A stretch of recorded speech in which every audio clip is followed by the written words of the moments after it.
Halo bosku, selamat datang di channel Alur Cerita Donghua. Semoga kita semua dalam keadaan sehat walafiat dan berlimpah rezeki. Saat ini Mimin ingin membagikan kembali alur cerita dari film Donghua, Legend of Martial Immortal, dan Mimin ingin mengingatkan bahwa konten ini full spoiler. Sebelum menonton jangan lupa subscribe, like dan komennya. Oh ya, jangan lupa aktifkan juga notifikasinya biar nggak ketinggalan video terbaru. Tanpa basa-basi berlama-lama selanjutnya, yuk kita langsung saja dengarkan cerita terbarunya. Episode 1111, Rampasan Perang.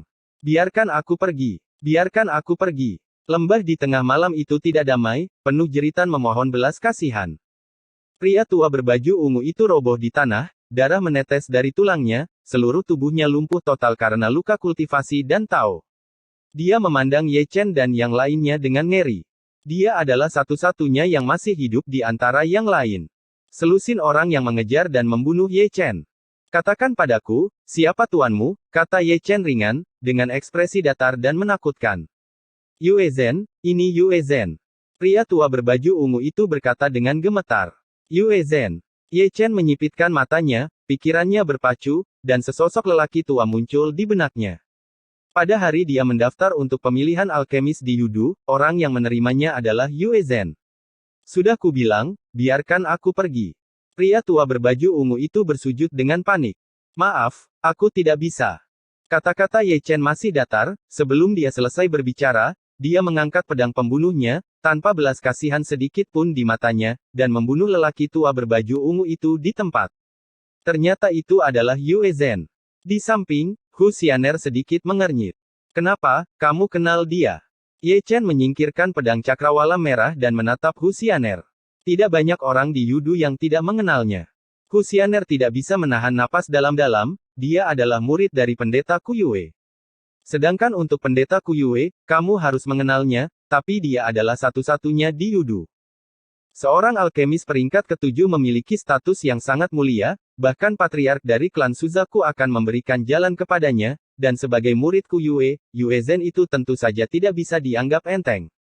Siapapun yang berani merencanakan melawanku akan membayar harganya dengan darah. Kata-kata Ye Chen tetap datar. Aku menasihatimu, jangan terlalu gegabah. Hu Xianer buru-buru mengingatkan, Yue Zhen tidak buruk, yang mengerikan adalah Ku Yue yang asli, Ruotian Xuanyu, pangeran ke-9 dari keluarga Suzaku, adalah berdarah misalnya, secara tidak sengaja melukai magang Ku Yue, dan dibenci oleh Ku Yue, sedemikian rupa sehingga dia merusak ramuan yang dia tawarkan, mengubah pangeran agung dari keluarga Vermilion Bird dan orang yang paling menjanjikan yang bisa melampaui pendahulunya menjadi orang yang pantang menyerah. Sampah yang tidak dapat dikurangkan. Jika kemalangan Tian Xuanyu terkait dengan Ku Yue, ini pertama kalinya aku mendengarnya. Ye Chen berkata dengan santai, apakah keluarga Suzaku tahu tentang ini? Biarkan saja Ku Yue begitu tidak bermoral. Siapa yang membunuh Ruotian Xuanyu? Semua orang diam-diam menyadarinya, tetapi mereka hanya tidak ingin mengatakannya. Hanya saja pengaruh Ku Yue di Yudu terlalu besar, dan dia telah menembus eselon atas keluarga Zuk. Bukannya keluarga Zuk tidak mau menyentuhnya, tapi aku tidak bisa bergerak, dan alasannya rumit. Sungguh mengejutkan bagiku bahwa warisan Suzaku yang perkasa akan dibatasi oleh seorang alkemis. Ye Chen berbicara dengan sedikit sarkasme. Kamu adalah seorang alkemis, jadi kamu harus memahami peran seorang alkemis di masa perang. Hu Xianer menyeka darah dari sudut mulutnya, bintang kuno Suzaku bertarung melawan bintang kuno Qinglong sepanjang tahun, dan seorang alkemis tingkat ketujuh mengembalikan para alkemis di bawah komandonya. Sampai batas tertentu, itu sebanding dengan 1 juta tentara. Bintang kuno naga biru. Bintang kuno Qinglong adalah bintang kuno yang paling dekat dengan bintang kuno Suzaku. Hu Xianer berkata perlahan, orang-orang dari bintang kuno Qinglong semuanya suka berperang dan agresif, dan mereka telah memicu gelombang kontroversi di bidang bintang ini selama bertahun-tahun. Ada lebih dari satu perang, dan bintang kuno Suzaku adalah yang pertama menanggung beban. Untuk menghadapi bintang kuno Qinglong, keluarga Suzaku membutuhkan bantuan kuat dari Ku Yue. Pengadilan. Tidak heran, gumam Ye Chen, agak memahami kebuntuan yang dihadapi keluarga Suzaku. Di satu sisi adalah kesombongan keluarga Ruotian Xuanyu, dan di sisi lain adalah bantuan keluarga untuk Ku Yue yang asli. Setelah mempertimbangkan pro dan kontra, mereka akhirnya memilih yang terakhir. Namun, ketidaktahuan Ku Yue memang membuat keluarga Suzaku tidak puas.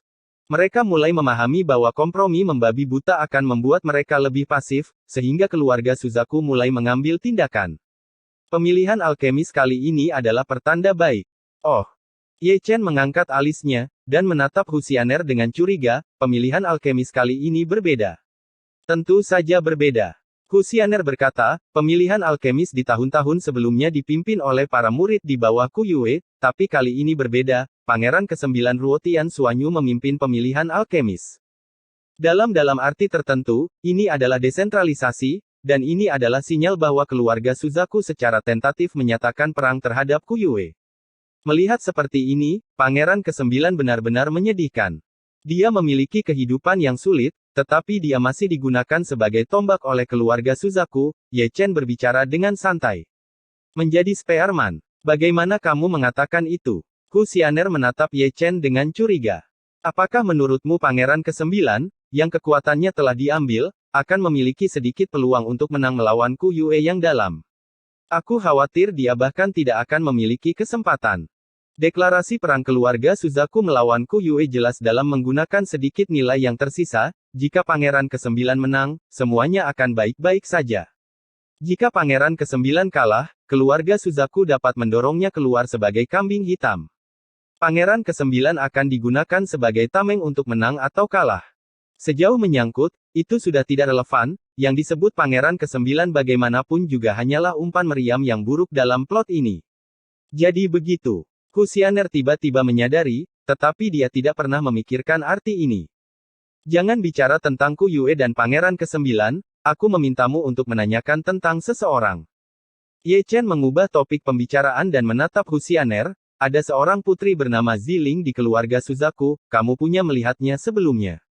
Aku sudah melihatnya. Husianer mengangguk. Ayo, tunjukkan padaku seperti apa dia.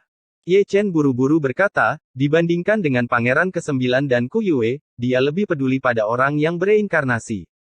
Husianer tidak berbicara, mengeluarkan sebuah tiang, menanamkan penampilan Putri Ziling dalam ingatannya, dan menyerahkannya kepada Ye Chen. Ye Chen mengambilnya, tapi bukannya menghancurkannya di tempat, dia menarik napas dalam-dalam. Ye Chen masih sedikit egois di dalam hatinya, berharap Ziling adalah orang yang bereinkarnasi yang sangat dia sayangi, dan sekarang jawaban atas misteri itu akan segera terungkap, ada banyak ketegangan yang tidak dapat dijelaskan dalam harapannya. Setelah 2 atau 3 detik, Ye Chen dengan lembut menerapkan kekuatan untuk menghancurkan memori spar. Kemudian, sesosok cantik muncul di lautan ilahinya, itu adalah seorang wanita dengan kecantikan yang tak tertandingi, dengan pakaian hijau dan rambut ungu, seperti peri yang dibuang, suci dan tanpa cacat, dia sama sekali tidak menyinggung dunia fana. Itu dia. Ye Chen tertegun sejenak, terlihat sedikit bingung, seolah mengingat kejadian bertahun-tahun yang lalu. Melihat Ye Chen menatap tajam, Husianer di satu sisi mengerutkan bibirnya, merasakan rasa asam yang tak bisa dijelaskan di hatinya. Malam ini, dia agak aneh. Sejak dia melarikan diri dari kelahiran, dia tidak menunjukkan postur menawan di depan Ye Chen. Sebaliknya, dia tampak sedikit pendiam. Sebagian besar waktu, dia tidak berani menatap langsung ke mata Ye Chen. Di lembah, karena Ye Chen tertegun, dia jatuh ke dalam kesunyian yang lama. Saya tidak tahu kapan, saya melihat pelangi ilahi terbang dari langit dan mendarat di lembah setelah melihat lebih dekat, itu adalah Fantong. Astaga, biarkan saya menemukannya dengan mudah. Setelah Fantong jatuh, dia memasang senyum celaka, menggosok tangannya, dan mendekat sambil tersenyum. Beraninya kau kembali. Husianer melangkah maju dan menamparkan Fantong ke tanah. Memikirkan apa yang terjadi di pegunungan dan hutan, dia menjadi kesal. Dia berteriak minta tolong, tetapi dia tidak melihatmu kembali. Bentuk tim untuk berburu harta karun. Rekan satu tim dalam masalah. Kau sialan berlari lebih cepat dari orang lain. Di sini, Ye Chen, yang masih dalam pikirannya, juga terbangun. Milik nenekmu. Melihat bahwa itu adalah Fantong, Ye Chen segera menyingsingkan lengan bajunya, tanpa mengucapkan sepatah kata pun, jika hidungnya bukan hidungnya dan wajahnya bukan wajahnya, maka dia hanya menendang sembarangan. Xiao Ying juga menjadi marah, dan langsung berlari ke depan, dan sangat licik, dan meraih selangkangan Fantong. Dengan baik. Fantong Tong mendengus, air mata mengalir di wajahnya dibandingkan dengan Ye Chen dan Husianer, cengkeraman Xiao Ying membuatnya paling masam. Pada titik tertentu, lembah itu kembali sunyi. Fantong terbaring di tanah dalam karakter besar, dipukuli oleh Hu Xianer dan Ye Chen dengan sangat keras sehingga dia bahkan tidak mengenali ibunya sendiri. Ayo, milikmu. Langsung mengabaikan Fantong, Ye Chen mulai berbagi buah kemenangan. Dadi Ling Miao ditarik keluar, dan Ye Chen menyerahkan seperenam kepada Hu Xianer. Hu Xianer tidak keberatan dengan ini, dan menerimanya dengan senang hati. Dia tidak pernah berpikir bahwa Ye Chen akan berbagi urat rohnya di bumi. Anda harus tahu bahwa dengan kekuatan tempur Ye Chen, dia dan Fantong dapat dimusnahkan dan urat roh bumi bisa ditelan sendiri. Jalang, milikmu. Ye Chen mengayunkan pedangnya lagi dan melemparkan sebagian dari pembuluh darah spiritual bumi ke Fantong, tapi itu hanya seperenam meskipun Fantong tidak kembali untuk menyelamatkan rekan satu timnya, itu agak kasar, tapi bagaimanapun juga, itu adalah urat spiritual bumi yang dia temukan. Memberi Fantong seperenam memang harga manusia. Pada saat itu, Ye Chen benar-benar memiliki ide untuk membunuh orang dan mencuri urat spiritual bumi, namun akhirnya dia menyerah, dia masih ingin meninggalkan secercah harapan untuk dunia yang kejam ini. Kitty, milikmu. Ye Chen mengayunkan pedangnya lagi, dan membagi urat roh yang tersisa di bumi menjadi setengah dari elang kecil itu. Kali ini, Xiao Ying tidak menolak, roh bumi berbeda dengan darah burung phoenix, tidak bertentangan dengan darah apapun, dan tidak akan menderita serangan balik. Setelah membagi rampasan, Ye Chen langsung menyiapkan panci besar dan kaldu rebusan. Hu Xianer dan Fantong mengelilinginya. Dibandingkan dengan Hu Xianer, wajah tua Fantong hitam dari awal hingga akhir, saya tidak tahu apakah itu karena Ye Chen dan yang lainnya memukulinya, atau karena Ye Chen hanya berbagi seperenam dari urat roh buminya.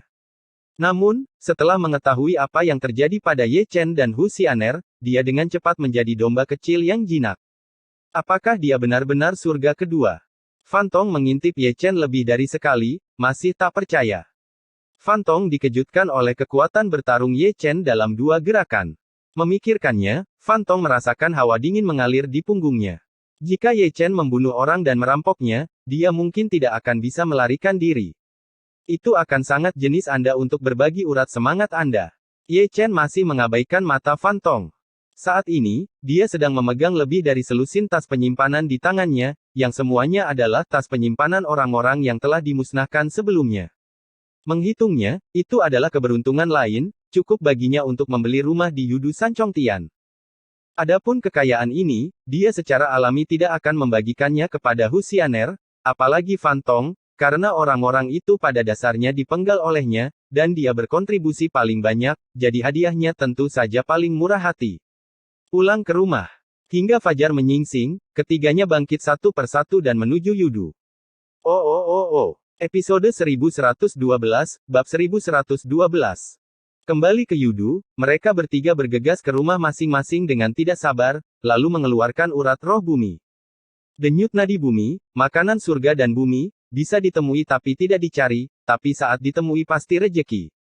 Bagi seorang rahib, rejeki itu juga anugerah dari Tuhan, yang sebanding dengan praktik 1000 tahun.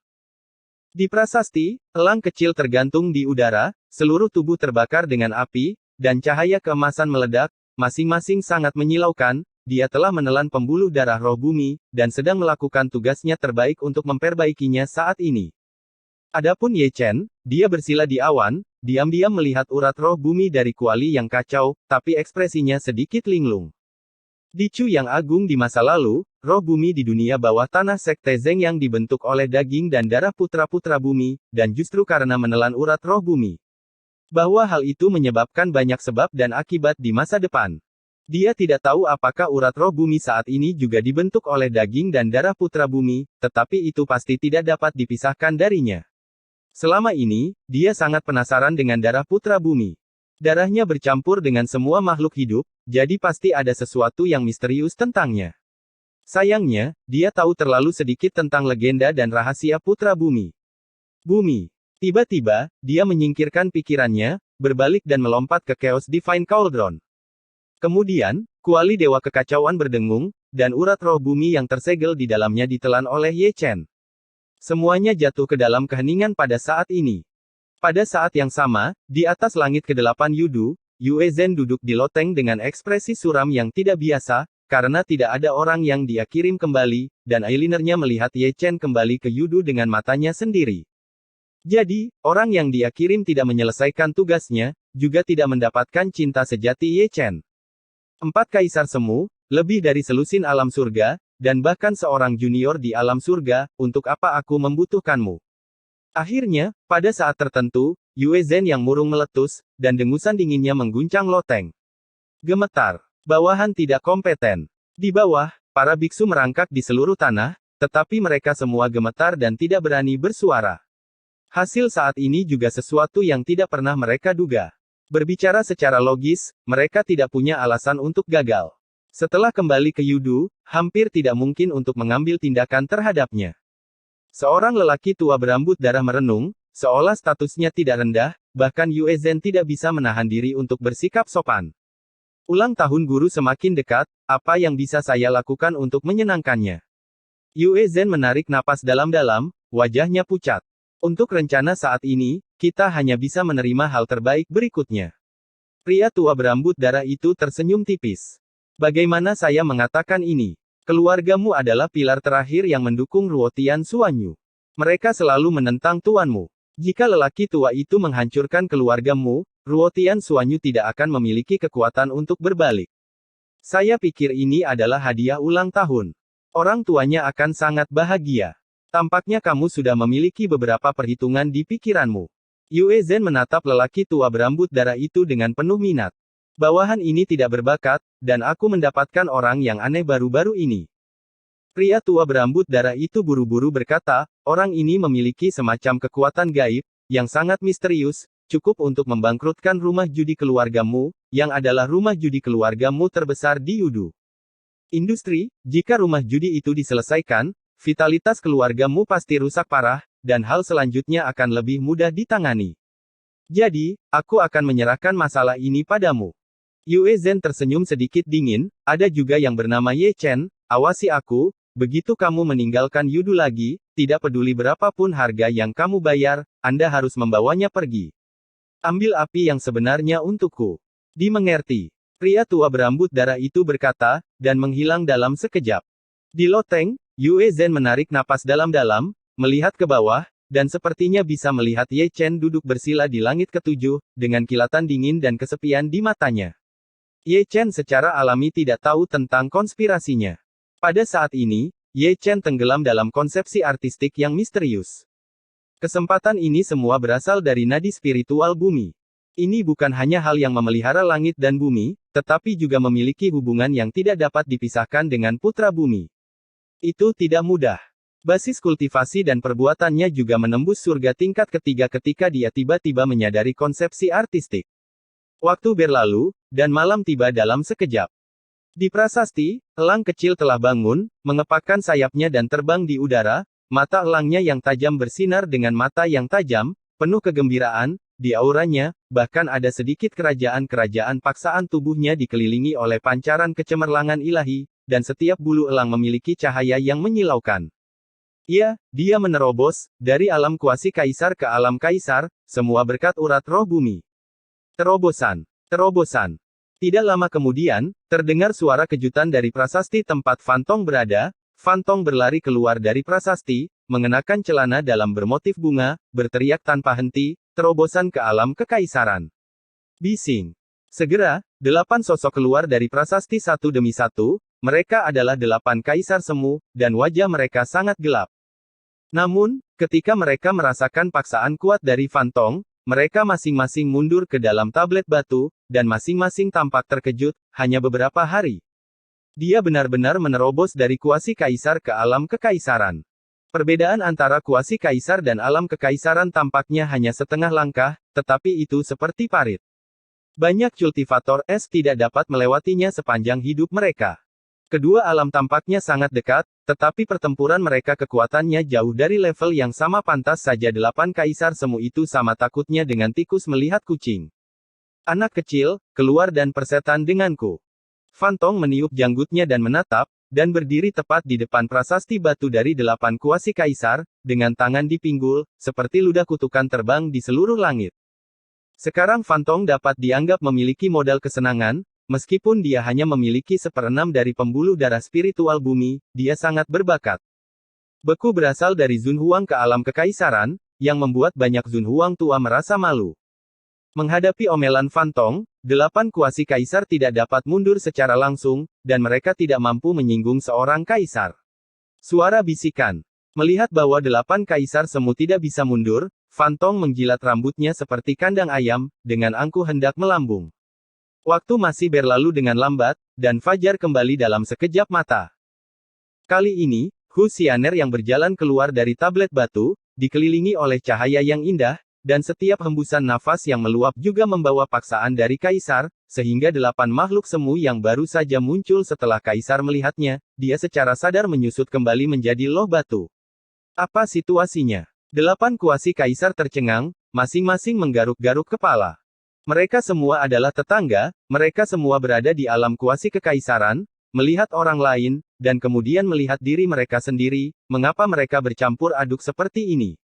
Hu Xianer mengabaikan mereka, tetapi berdiri di depan pintu kamar Ye Chen, mengerutkan bibirnya lebih dari sekali. Sekarang dia berada di alam kekaisaran, tidak ada pesona di matanya yang indah, dan dia tidak pernah menantikannya. Hadir sangat peduli tentang tubuh Anda. Selain itu, setelah melihat lebih dekat, saya menemukan bahwa ekor rubah sudah tidak ada lagi di belakangnya. Mungkin orang lain tidak tahu bahwa ekor rubahnya tidak hilang, tetapi dipotong olehnya. Alasannya, seseorang pernah berkata dengan sangat santai, saya masih menyukai wanita tanpa ekor. Saat malam tiba lagi, Hu Xianer kembali ke kediamannya, menyilangkan kakinya untuk mengkonsolidasikan wilayahnya. Langit malam sangat dalam, dan bintang-bintang yang pecah seperti debu. Tablet batu yang diduduki Ye Chen bergetar, dan dia terbangun dari suasana misterius dibandingkan dengan Xiao Ying, Fantong dan Hu Xianer yang semuanya telah menembus ke Zunhuang, dia hanya menembus level kecil. Tidak mungkin, latar belakang dan fondasinya begitu kuat sehingga setiap langkahnya sangat sulit. Namun, jangan remehkan dunia kecil ini. Baginya, ini selangkah demi selangkah, dan kekuatan tempurnya telah disublimasikan. Jika dia diizinkan menghadapi kerajaan kaisar saat ini, dia tidak akan semalu sebelumnya. Itu juga bisa dianggap sebagai keberuntungan. Ye Chen tersenyum, meregangkan tubuhnya dengan keras, dan berjalan keluar dari prasasti dengan tas penyimpanan di tangannya, pergi ke Yudu untuk membeli rumah di tempat ketiga. Begitu dia keluar dari tablet batu, Ye Chen melihat seseorang berjalan sendiri, mengenakan gaun merah menyala, dengan rambut biru air, dan memegang labu anggur di tangannya, pipinya memerah, dan dia tampak luar biasa. Tapi terlebih lagi sepertinya pecandu alkohol wanita, jika dilihat lebih dekat, itu bukan Mu Wanxing dari rumah judi keluargamu. Merindukanku. Mu Wanxing masuk, mengedipkan matanya yang berair dan menatap Ye Chen. Pikirkan tentang itu, kata Ye Chen, dan mulai melihat ke kiri dan ke kanan lagi, seolah sedang mencari sesuatu. Apa yang sedang Anda cari? Bata. Oh. Episode 1113, singkirkan amarahmu. Lihat dirimu, jangan terlalu pelit. Melihat Ye Chen melihat ke bawah untuk mencari batu bata lagi, Mu Wanxing menatap Ye Chen dengan wajah sedih, melihat aku terlihat sangat berair, apakah kamu tega memukulku? Tahan, ini terlalu keras. Wajah Ye Chen penuh garis hitam. Entah kenapa, saat melihat Mu Wanxing, dia hanya merasakan sakit di wajahnya. Dia diusir dari toko judi 2 kali sebelum dan sesudah. Tapi saya selalu ingat bahwa jika bukan karena berada di Yudu, dia akan berteriak dengan mulut besar. Ini permintaan maaf. Mu Wanxing membagikan tas penyimpanan. Apakah aku orang yang kekurangan uang? Kata Ye Chen, tetapi dia telah dengan sadar membawa tas penyimpanan itu, dan ketika dia memisahkannya, dia melihat bahwa batu asal yang mengkilap ditumpuk seperti bukit, sedikit, di minimal 300.000. Ini masalah besar. Ye Chen tertegun sejenak, dan setelah 2 tamparan, akan ada 300.000 batu asal sebagai permintaan maaf. Pada saat seperti itu, dia tiba-tiba memiliki dorongan yang kuat, kakak, beri aku 2 tamparan lagi. Tenang. Mu Wanxing mulai mengedipkan mata berair itu lagi. Kamu tidak dibayar apa-apa, katakan saja padaku apa yang kamu inginkan. Ye Chen meletakkan tas penyimpanan dan melirik Mu Wanxing. Sebenarnya, tidak ada yang salah, aku hanya ingin meminta bantuanmu. Mata Mu Wanxing tertunduk menjadi bulan sabit. Aku akan mengatakannya. Ye Chen menggosok dagunya, dan terus mengitari Mu Wanxing, menatapnya dari atas ke bawah saat dia berbalik. Tidak heran ini masalah besar, kamu harus meminta sesuatu padaku. Kalau begitu bisakah kau membantuku? Tidak ada waktu. Ye Chen langsung melontarkan kalimat, ketika kamu memukulku, aku tidak melihat keluargamu kamu lembut. Kamu salah. Mu Wan memberi Ye Chen tatapan polos, kamu pergi ke toko judiku untuk menghasilkan uang, siapa yang tahan, tidak apa-apa menghasilkan uang, tapi jangan terlalu kejam. Jangan membicarakan hal-hal yang tidak berguna ini denganku. Ye Chen berhenti, lalu bagaimana dengan taruhanku? Aku belum pernah melihatmu yang bisa menipu seperti ini, dan setelah menipu, kamu akan mengalahkan orang, apakah ada alasan? Aku tidak mengirimkannya padamu. Aku memberimu 200.000 ekstra. Jangan, itu dua hal yang berbeda. Sebenarnya, kamu tidak bisa menyalahkanku untuk masalah ini. Tuhan tahu jika kamu adalah mata-mata yang dikirim oleh Ku Yue. Aku tidak ingin melihat dengan jelas. Mu Wanxing maju selangkah, memegang lengan Ye Chen seperti wanita kecil, gemetar terus-menerus, seperti seorang gadis kecil yang memohon kepada kakak laki-lakinya untuk membelikannya permen. Kurue. Ye Chen mengangkat alisnya, ini ada hubungannya dengan Ku Yue. Itu masalah besar.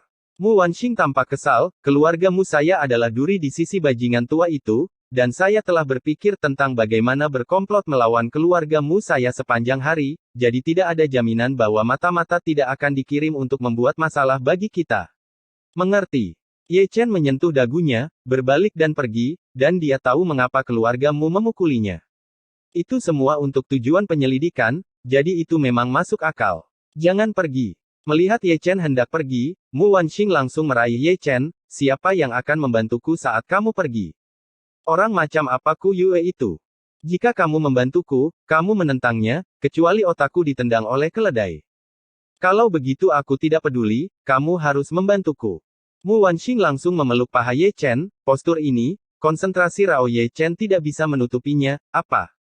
Anda adalah orang suci dari keluargamu, jika Anda memberitahu keluargamu tentang Anda, apakah saya akan dipukuli sampai mati ketika saya keluar? Aku tidak peduli, kamu harus membantuku. Untuk mata aneh Ye Chen, Mu Wanxing langsung mengabaikan, berpelukan seperti bajingan, orang suci keluarga yang bermartabat, rutinitas ini benar-benar membuat Ye Chen lengah. Oke, bantu aku, bisakah kamu bangun dan bicara? Ye Chen menggosok bagian tengah alisnya dengan keras. Tidak terlalu buruk. Mu Wanxing tersenyum dan segera bangun. Katakan padaku, apa yang terjadi? Ada orang yang asing sepertimu. Dalam waktu kurang dari 3 hari, dia mencuri 700.000 hingga 800.000 batu asal dari rumah judi keluargamu. Apakah kamu tidak punya cermin ajaib di rumah? Buang saja seperti yang kamu lakukan padaku, kata Ye Chen dengan marah. Dia berbeda darimu. Mu Wanxing menggosok bagian tengah alisnya, dia tamu di bawah kursi Yue Zhen, jika kau mengusirnya, Yue Zhen akan membawa seseorang untuk membuat masalah untukmu, atau kau akan memulai perang kan pergi. Yue Zhen. Ye Chen mengangkat alisnya, tidak pernah berpikir bahwa dia akan terlibat lagi. Dia adalah murid Ku Yue. Untuk menjilat Ku Yue, Mou Zujinlah yang ingin menghancurkan keluargamu kali ini. Mu Wanxing menarik napas dalam-dalam, dan ada cahaya dingin berkilat di matanya yang kabur karena mabuk. Maka tidak ada gunanya kamu memintaku pergi ke sana. Ye Chen mengangkat bahu. Hal yang sama berbeda, saya yakin Anda punya jalan. Aku bisa membantumu, tapi aku punya satu syarat. Ye Chen melirik Mu Wanxing. Sejauh yang saya tahu, uang bukan masalah. Mu Wanxing menepuk dadanya dengan murah hati, dan dia sudah bertekad untuk melawan Yue Zhen dan Ku Yue sampai akhir. Semuanya untuk melindungi keluargamu. Itu adalah ke-9 pangeran yang melindunginya, wanita gila yang bisa melakukan apa saja. Aku tidak ingin uang, aku hanya ingin keluargamu membangun jembatan denganku, dan aku ingin melihat Putri Ziling. Putri Ziling. Mu Wanxing terkejut sesaat. Apakah ada masalah? Mengapa kamu ingin melihat Ziling? Mu Wanxing memandang Ye Chen dengan wajah yang salah, apakah kamu menyukainya? Mengapa kamu ingin bertemu dengannya, kamu tidak perlu tahu. Ye Chen berkata, yang ingin saya ketahui adalah apakah keluargamu Anda memiliki kemampuan untuk membiarkan saya melihatnya. Jika demikian, saya dapat mencoba membantu Anda berurusan dengan orang itu. Ya, tentu saja.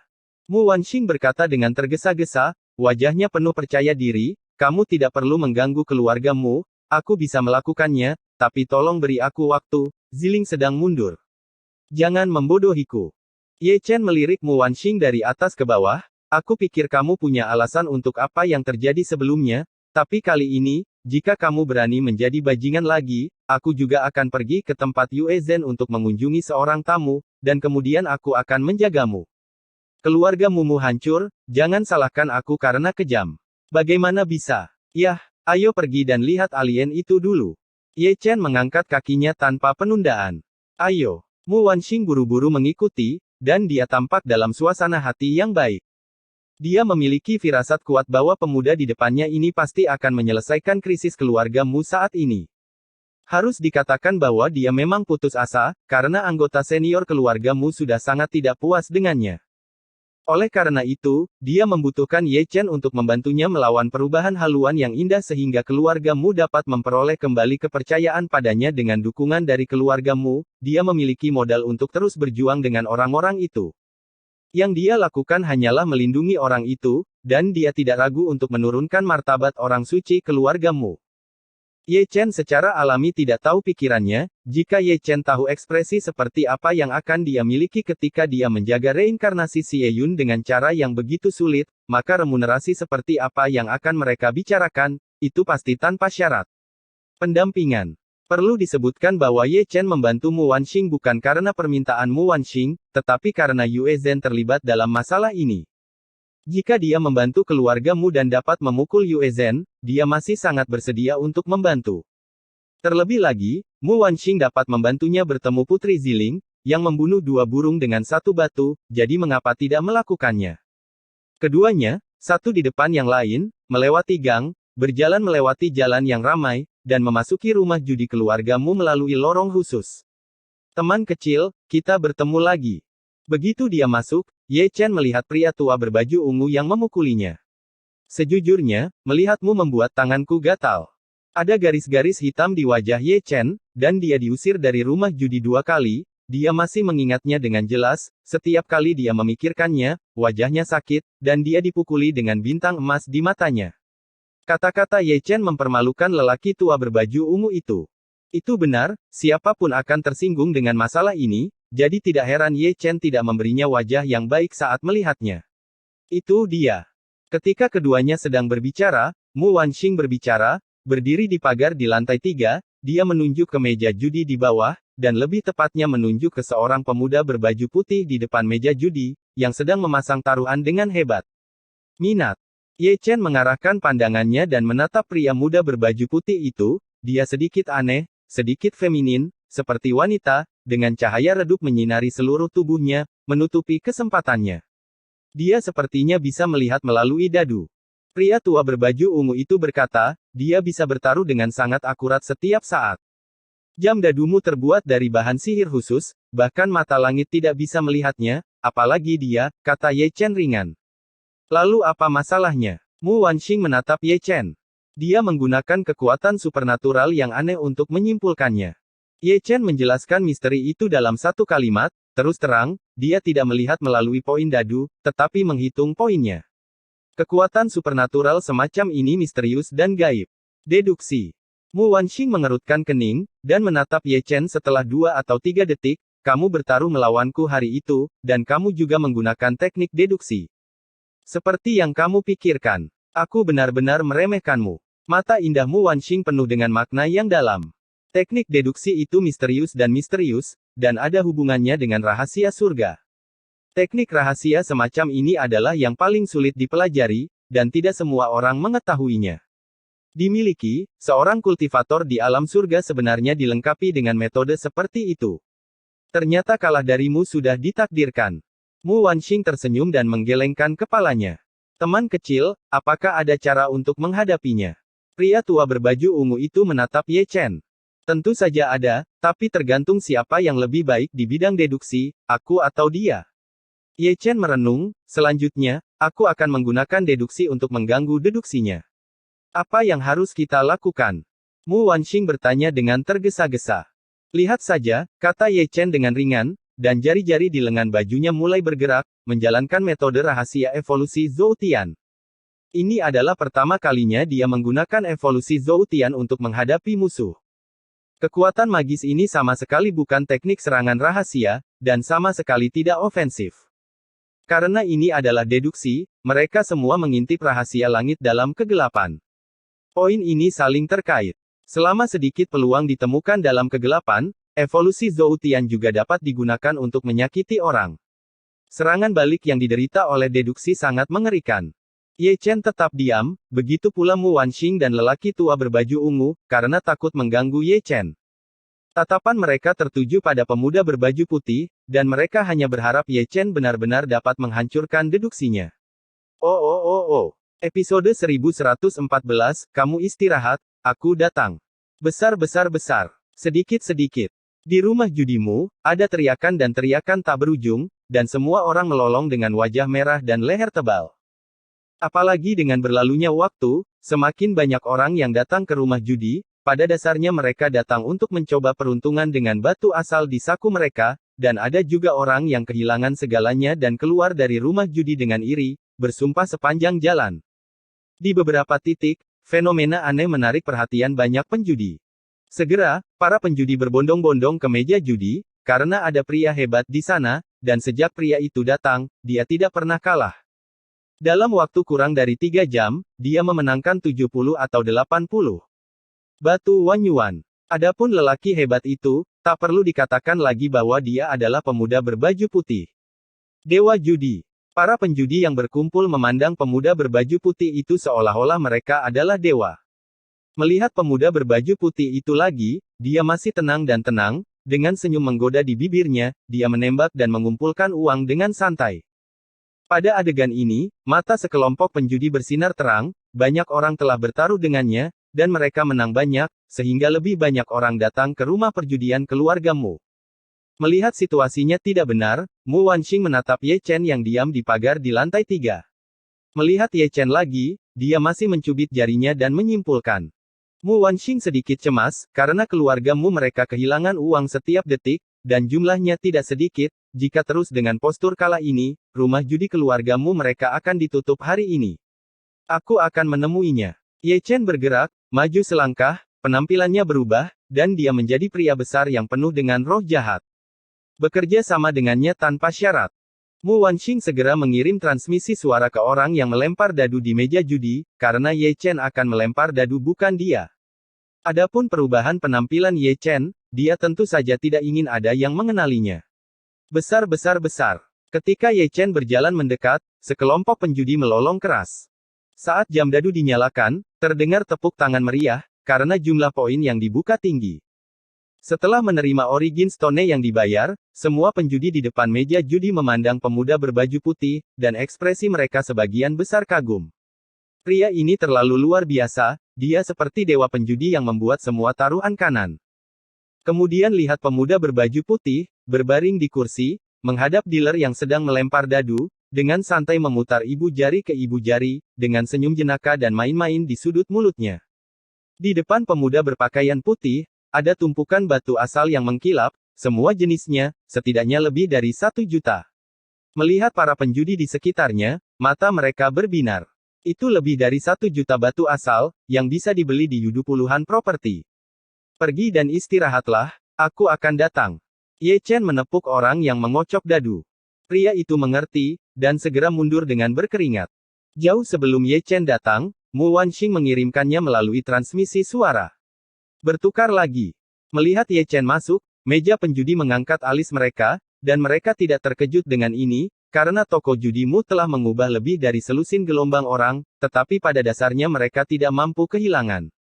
Awal. Kami memiliki dewa penjudi. Sekelompok penjudi sombong, dan mereka tidak lupa untuk bergerak ke arah pemuda berbaju putih. Tidak ada gunanya mengubah jumlah berapapun. Pemuda berbaju putih itu memutar lehernya dengan sangat nyaman, ingin pergi ke langit dengan liar, seolah-olah tidak ada gunanya mengubah siapapun di rumah judi keluargamu. Dia sangat percaya diri dengan miliknya pengurangan kekuatan supernatural, dan tidak ada yang bisa lolos dari perhitungannya. Ye Chen mengabaikannya secara langsung, dia sudah mulai mengocok jam dadu. Ayo, bertaruh besar dan bayar besar, bertaruh kecil dan bayar kecil, putuskan pikiranmu dan tinggalkan tanganmu. Sambil gemetar, Ye Chen berteriak keras, membuat suasana di tempat itu menjadi sangat panas. Melihat hal tersebut, para penjudi di depan meja judi memandangi pemuda berbaju putih satu demi satu. Mereka bertekad untuk bertaruh dengannya. Nama dewa judi bukan untuk apa-apa, dan memenangkan lebih dari 1 juta bukanlah hanya membicarakannya. Sangat sederhana. Pria muda berbaju putih itu tersenyum menggoda, tetapi tidak meninggalkan taruhannya, dan telapak lengan bajunya sudah mulai mencubit jarinya untuk menghitung. Melihat ini, cahaya ilahi melintas di mata Ye Chen, tapi itu hanya sekejap. Pada saat itu, Ye Chen menangkap sumber teknik deduksi pemuda berbaju putih, dan menemukan sinar peluang itu dalam kegelapan. Kamu jauh di belakang. Ye Chen mencibir di dalam hatinya, dan dia telah menghitung Taoisme pemuda berkulit putih. Meskipun deduksi pemuda berkulit putih itu misterius, itu tidak setingkat dengan Zhou Tian. Evolusi 100.000, besar. Ketika Ye Chen mencibir, pemuda berbaju putih itu bergerak, dan mendorong 100.000 batu asal dengan santai. Besar-besar, aku akan bertaruh besar juga. 500, taruhan besar. Ikuti dewa penjudi, dan uang yang kamu menangkan akan panas. Segera setelah pemuda berpakaian putih bergerak, reaksi berantai dipicu. Meja penjudi melemparkan batu roh satu demi satu.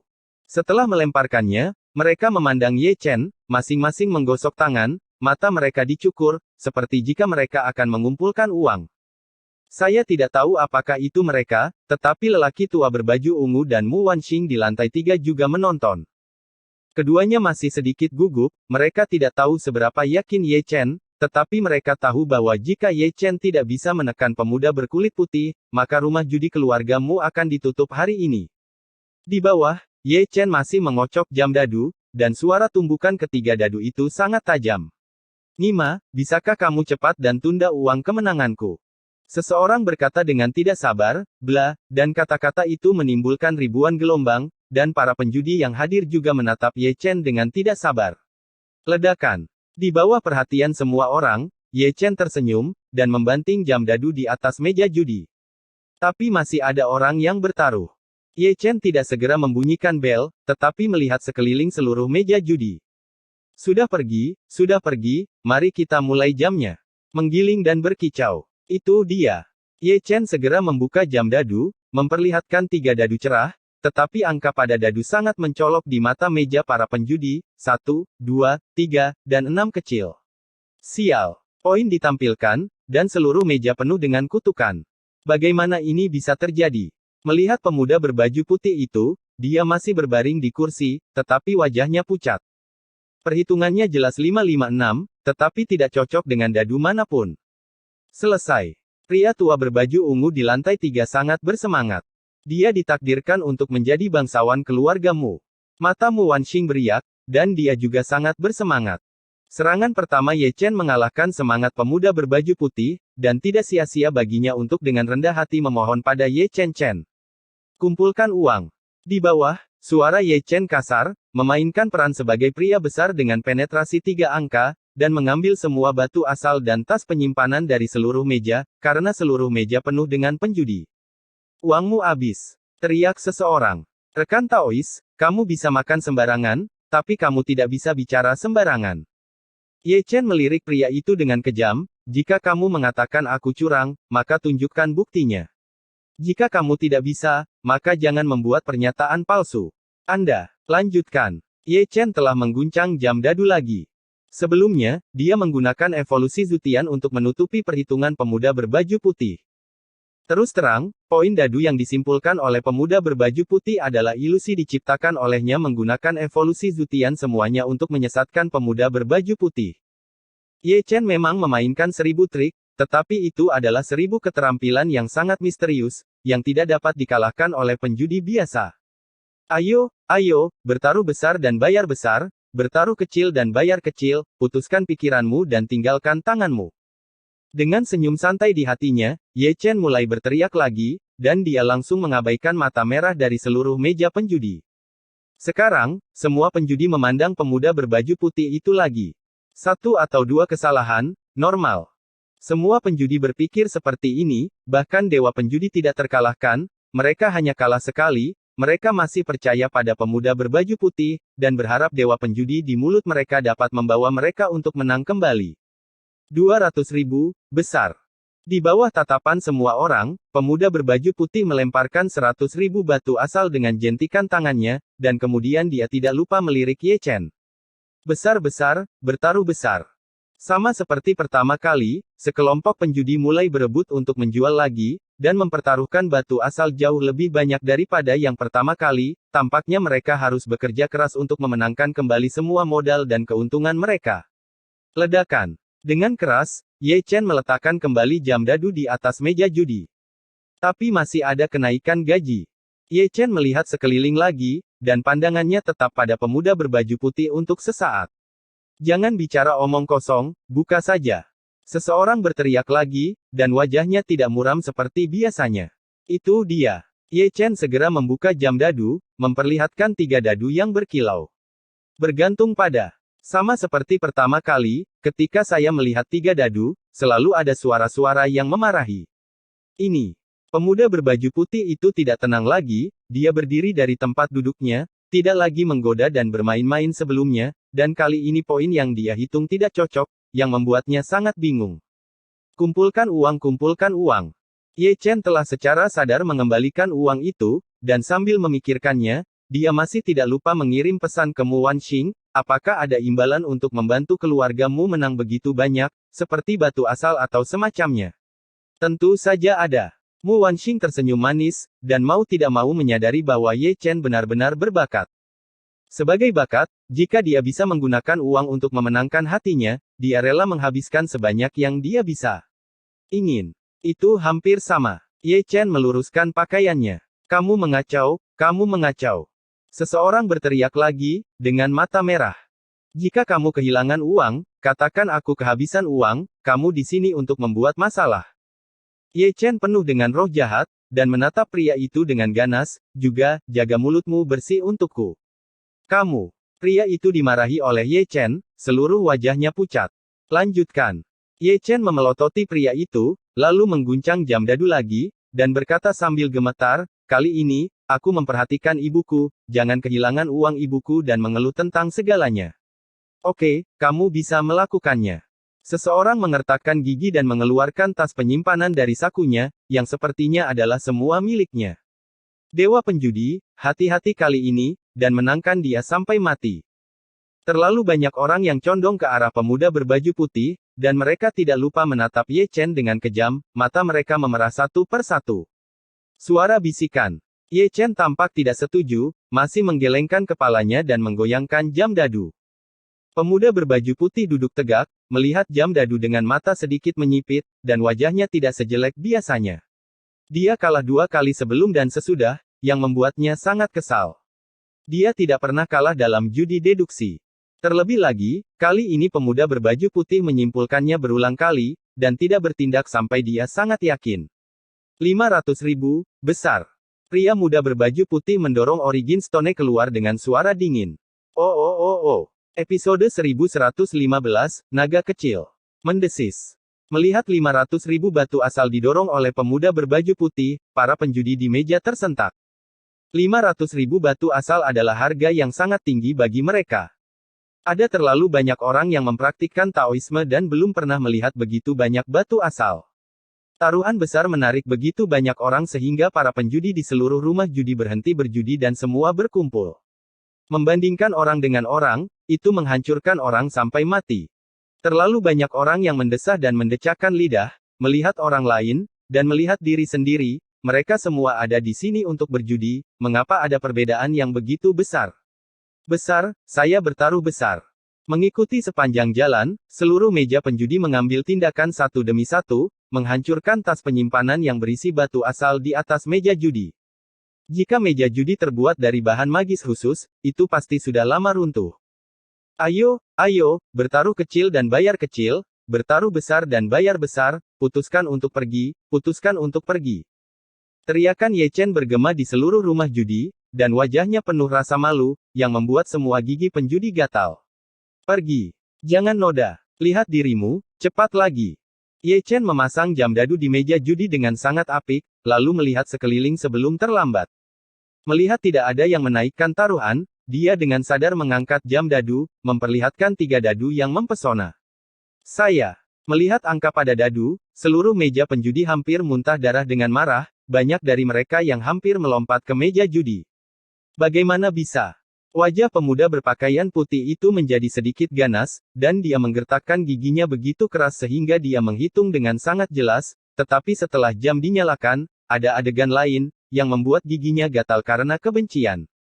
Old Mu, berapa banyak yang telah kamu menangkan? Di lantai 3, Mu Wanxing tertawa ringan. Setidaknya 2 juta batu sumber, panen yang bagus. Pria tua berbaju ungu itu tersenyum, Ye Chen itu benar-benar tidak mudah. Nenekmu, kamu tidak tahu malu ketika kamu membuka 3 tembakan kecil berturut-turut. Ketika keduanya berbicara, bagian bawah ruangan tampak meledak. Sebagian besar teriakan para penjudi yang kehilangan uang, dan semua orang tersipu. Itu salah. Ye Chen mengangkat bahu sambil mengembalikan uangnya. Aku katakan sebelumnya bahwa aku bertaruh ketika aku melihat hal yang benar, tetapi kamu tidak mendengarkan.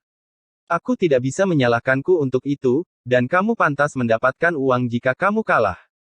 Kamu. Seluruh meja diblokir oleh kata-kata Ye Chen dan tidak muncul. Ayo lagi, kata pemuda berbaju putih, dan berdiri langsung dari meja dan kursi, menatap Ye Chen dengan ekspresi ganas. Dia, yang selalu sembrono, benar-benar marah, dan tidak percaya bahwa dia deduksi akan salah. Ayo, lanjutkan. Ye Chen meraih jam dadu dan memasukkan ketiga dadu dengan rapi. Kemudian, suara dadu yang memukul jam dadu memenuhi seluruh kasino. Sama seperti 3 kali sebelumnya, mata semua orang tertuju pada pemuda berbaju putih. Pemuda berbaju putih itu tenang kali ini, tapi dia hanya menatap Ye Chen, tapi dia tidak bertaruh. Ledakan. Dengan keras, Ye Chen meletakkan jam dadu di atas meja judi. 1 juta, besar. Pada titik ini, pemuda berbaju putih itu bergerak, melempar tas alam semesta ke atas meja judi. 1 juta. Para hadirin terkesiap, bahkan Mu Wanxing dan lelaki tua berbaju ungu di lantai 3 menghela nafas. Betapa beraninya menggunakan 1 juta batu asal untuk berjudi. Anak ini cukup kaya. Ye Chen mengelus dagunya dan melirik ke atas dan ke bawah ke arah pemuda berbaju putih, diam-diam berpikir bahwa pemuda berbaju putih itu lebih kejam darinya, dan dia pasti menghasilkan banyak uang di rumah judimu akhir-akhir ini. Besar, bertaruh besar. Hanya ada 3 hal yang harus dilakukan, ikuti dewa penjudi. Sekelompok penjudi juga mengeluarkan barang-barang mereka, 1 tas penyimpanan demi 1, menumpuk seluruh meja judi, dan semuanya diisi dengan origin stone yang mengkilap, yang semuanya adalah uang. Ada orang lain yang bertaruh. Ye Chen mengeluarkan labu anggur dan menyesapnya sebelum melihat ke kerumunan. Buka sekarang. Sekelompok penjudi mengertakkan gigi dan memandang Ye Chen. Untuk beberapa alasan, melihat wajah besar Ye Chen, mereka semua tiba-tiba memiliki keinginan untuk memukul seseorang, dan itu adalah jenis pemukulan sampai mati. Dibuka. Ye Chen menjentikkan jam dadu dengan 1 jari, mengungkapkan 3 dadu. Aku pergi ke rumah nenek. Segera, terdengar suara kutukan yang luar biasa di kasino, dan Mu Wanxing serta lelaki tua berbaju ungu, yang telah bersiap sejak lama, menutup telinga mereka dengan sadar. Tidak mungkin, ini tidak mungkin. Mata pemuda berbaju putih itu memerah, dan titik-titik pada 3 dadu membuat kepalanya berdengung, dan tidak ada poin yang dia simpulkan cocok, yang membuatnya memicu kemarahan yang luar biasa. Mengumpulkan uang. Mengumpulkan uang. Ye Chen mengeluarkan karung dan memasukkan tas penyimpanan di atas meja judi ke dalamnya satu per satu. Melihat ke meja penjudi, semua orang sepertinya menderita penyakit mata merah jika ini bukan yudu, di mana perkelahian pribadi dilarang, mereka akan bergegas dan menendang Ye Chen jalang itu sampai mati. Ayo, lanjutkan. Ye Chen mengabaikan tatapan kanibalistik itu, mengambil jam dadu seolah-olah tidak terjadi apa-apa, dan terus mengocok dadu. Kali ini, saat Ye Chen gemetaran, dia masih tidak lupa untuk memberikan pandangan provokatif pada pemuda berbaju putih, itu adalah pandangan yang disebut, metode umum provokatif. Jika Anda memiliki sejenis darah, teruslah bertaruh. Tak perlu dikatakan, trik Ye Chen benar-benar berhasil. Pemuda berbaju putih itu sangat marah hingga paru-parunya meledak, dan dia kehilangan ketenangan yang seharusnya dia miliki. Suara dadu memukul jam dadu masih renyah. Selanjutnya, rumah judi menjadi sangat gelisah, dan lolongan serigala membentuk gelombang, gelombang demi gelombang. Apa yang kamu lakukan di sana? Mungkin rumah judi itu sangat berisik sehingga orang-orang di jalan tertarik padanya, dan rumah judi itu penuh sesak. Ini mungkin jumlah orang terbesar sejak pembukaan rumah judi keluargamu. Luar biasa. Terlalu banyak orang masuk, dan sudut mulut mereka berkedut lebih dari selusin kali pada saat bersamaan. Itu bukan kesalahan mereka, hanya saja adegan di kasino sangat melanggar hukum. Sekilas, lebih dari 80% penjudi di sekitar meja judi kalah hanya dengan sepasang celana dalam berbunga-bunga. Mereka mengikuti dewa penjudi untuk bertaruh besar sepanjang jalan, tetapi poin dadu semuanya sama. Dosa. Melihat orang-orang mengenakan celana dalam di seluruh matanya, di antaranya adalah Kaisar Semu dan seorang biksu di alam kekaisaran, Ye Chen menghela nafas, begitu banyak orang, semuanya dikembalikan sebelum pembebasan olehnya. Sambil menghela nafas, Ye Chen meletakkan jam dadu di atas meja judi, dan kemudian melihat sekeliling pada orang-orang yang hadir. Namun, kali ini, tidak ada yang bertaruh lagi. Dengan kata lain, mereka tidak lagi memiliki uang untuk dipertaruhkan, dan yang hilang hanyalah sepasang celana dalam berbunga-bunga apa yang mereka gunakan untuk bertaruh, celana dalam. Jangan konyol, jika Anda berani melepas celana Anda akan terlempar keluar dalam sekejap. Dan kamu. Mata Ye Chen akhirnya tertuju pada pemuda berbaju putih itu. Tidak hanya Ye Chen yang memandangi pemuda berbaju putih itu, tetapi semua penjudi juga memandangi pemuda berbaju putih itu, dan semuanya memiliki mata merah, dan semuanya mengertakkan gigi, merasakan dorongan untuk memukuli pemuda itu. Pria berbaju putih. Sialan kamu, apakah kamu masih penjudi? Mengapa kamu tidak mati? Bertaruh saja denganmu sepanjang jalan, aku kalah dan menjadi orang miskin. Melihat pemuda berbaju putih itu lagi, wajah itu bukan lagi wajah, seperti embun beku, dan terdistorsi dengan ganas. Setelah deduksi berulang kali, itu adalah kehilangan yang tragis lagi dan lagi, yang membuatnya diambang kehancuran. Taruhan atau tidak, beri aku kata. Ye Chen berkedip pada pemuda berbaju putih dengan mata besar. Singkatnya, pemuda berbaju putih hampir muntah darah, bagaimana saya bisa punya uang untuk bertaruh? Semua batu asal, pil, instrumen magis, dan gulungan rahasia semuanya hilang. Jika Anda tidak bertaruh, Anda akan dikenakan biaya. Ye Chen mengangkat bahu dengan santai, dan berkata bahwa dia akan menutup jam dadu. Bertaruh. Pria muda berbaju putih itu mengatupkan giginya, dan mengeluarkan pecahan batu giok dan meletakkannya di atas meja judi. Melihat batu giok itu, mata Ye Chen langsung berbinar, seluruh tubuh batu giok itu bersinar dengan cahaya ilahi yang redup, memancarkan aura misterius, dan ada untaian Tao yang terjalin, meskipun rusak, ia memiliki asal-usul yang bagus. Kaisar Jue. Ye Chen bergumam dalam hatinya, dia tidak tahu bahwa batu giok rusak yang diambil pemuda berbaju putih itu ternyata adalah bagian dari Di Jue. Tidak ada lagi, giok ini milikku. Ye Chen mengirimkannya ke Mu Wanxing melalui transmisi suara. Ya. Mu Wanxing menjawab dengan sangat sederhana, meskipun Yu Jue itu sangat luar biasa, tetapi jika dia bisa menang atas Ye Chen, itu akan sangat berharga. Giok ini adalah pusaka keluargaku, bernilai 1 juta batu sumber. Di bawah, pemuda berbaju putih berkata, menatap Ye Chen dengan dingin, aku akan bertaruh kali ini, dan aku tidak percaya bahwa aku akan kalah. Taruhan besar atau kecil? Ye Chen menatap pemuda berbaju putih sambil tersenyum. Besar. Pria muda berbaju putih itu melontarkan kata seperti itu di antara giginya. Baik.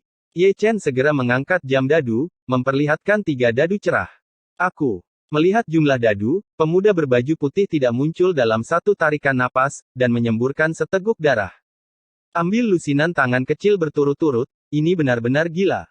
Sekelompok penjudi menggaruk kepala mereka dengan keras. Saya pikir orang ini sangat marah. Orang yang lewat yang datang untuk menonton pertunjukan memandang pemuda berbaju putih dengan ekspresi sedih di wajahnya. Kamu masih bisa memuntahkan darah saat berjudi, dan kamu punya masa depan. Seseorang membelai janggutnya dengan sungguh-sungguh. Tidak mungkin, ini tidak mungkin. Pemuda berbaju putih itu tampak gila, raungannya bergema tanpa batas di rumah judimu, matanya yang berwarna darah menatap Ye Chen seolah-olah mereka bisa memakan orang. Giok ini tidak buruk. Adapun geraman pemuda berbaju putih, Ye Chen mengabaikannya dan memegang jade Jue yang rusak berulang kali. Sambil melihatnya, dia tidak lupa menghela nafas. Lega, lalu menyekanya dengan lengan bajunya. Aku akan datang lagi. Pria muda berbaju putih itu menggeram dan terhuyung-huyung. Saudaraku, kamu melakukan pekerjaan dengan baik hari ini, mari kita bagikan uangnya malam ini. Di belakangnya, Ye Chen tiba-tiba mengatakan ini. Kata-kata Ye Chen membuat semua penjudi memandang pemuda berbaju putih itu. Orang-orang yang hadir bukanlah orang bodoh, bagaimana mungkin mereka gagal memahami arti kata-kata Ye Chen, dan datang untuk berbagi uang di malam hari. Pemuda berbaju putih sialan itu hanyalah pengasuh bayi. Dia bermitra dengan Marvin Ye untuk menipu uang mereka. Bahasanya tidak luar biasa dan tidak ada habisnya. Mu Wanxing di lantai 3 mau tak mau mengacungkan jempol pada Ye Chen. Trik Ye Chen benar-benar murah, dia bahkan tidak akan menyebutkan uang saat menang, dan dia tetap tidak lupa memberinya topi besar sebagai babysitter saat menang. Engah. Pemuda berbaju putih yang baru saja berjalan ke pintu menyemprotkan darah setinggi 3 kaki, dan dia tidak akan pernah berpikir bahwa Ye Chen akan melakukan ini padanya dan mengalihkan kesalahan semua orang kepadanya. Anda menunggu saya. Pria muda berbaju putih itu berteriak dengan marah, mencengkeram jantungnya dan terhuyung-huyung. Brengsek. Melihat pemuda berbaju putih itu pergi, sekelompok penjudi juga mengikuti, masing-masing tersipu, masing-masing bermata merah, masing-masing masih memegang batu bata di tangannya.